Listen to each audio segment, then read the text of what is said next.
Assalamualaikum warahmatullahi wabarakatuh. Perkenalkan, nama saya Galusinta Absari Wahyuda, NIM 1852008, kelas Manajemen Operasional D. Baik, di sini saya akan menjelaskan tentang contoh kasus perusahaan yang menerapkan Just in Time atau JIT pada perusahaan PT Tridharma Wisesa. Sebelumnya saya akan menjelaskan tentang latar belakang PT Dharma Wisesa. PT Dharma Wisesa merupakan salah satu vendor produsen rem yang ada di Indonesia. PT Dharma Wisesa merupakan salah satu perusahaan manufaktur yang memasok brake system untuk pelanggan-pelanggan seperti Yamaha, Toyota, Daihatsu, baik dalam negeri maupun luar negeri. Salah satu lini produksi yang ada adalah produksi disc brake untuk konsumen tunggal, yaitu Yamaha.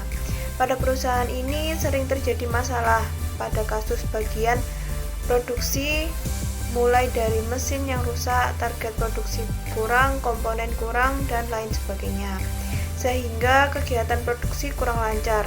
Tindakan yang berguna untuk mengurangi permasalahan tersebut adalah dengan melakukan perubahan sistem produksi. Perubahan sistem produksi yaitu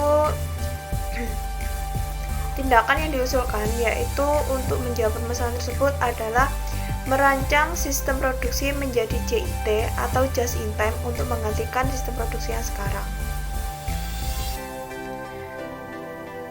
Perancangan yang dilakukan dibagi menjadi 4 tahap. Yang pertama yaitu ada perhitungan alokasi MPS atau Master Production Schedule ke setiap stasiun kerja yang ada di bagian-bagian produksi.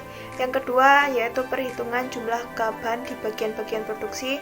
Yang ketiga yaitu ada penerapan kaban supplier, dan yang terakhir ada penjadwalan produksi dengan mix schedule.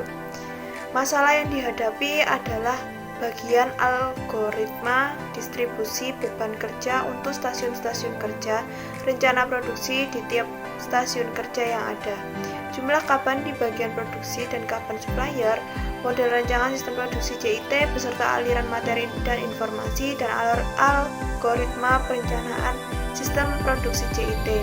Dalam alokasi MPS ke stasiun kerja tidak digunakan proporsi histori, melainkan dilakukan perhitungan dengan algoritma distribusi beban kerja yang diusulkan agar setiap stasiun kerja menerima beban kerja yang lebih berimbang.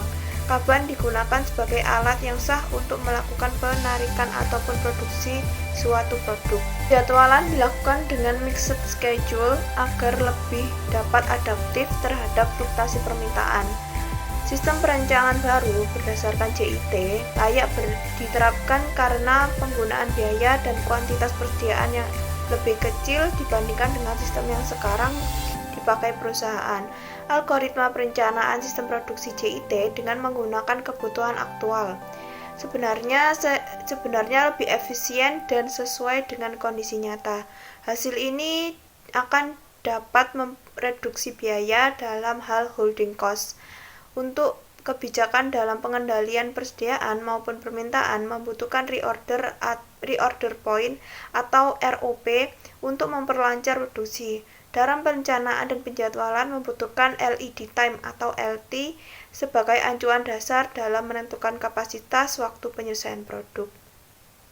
Baik, sekian kasus JIT yang saya jelaskan tadi. Mohon maaf sebelumnya. Wassalamualaikum warahmatullahi wabarakatuh.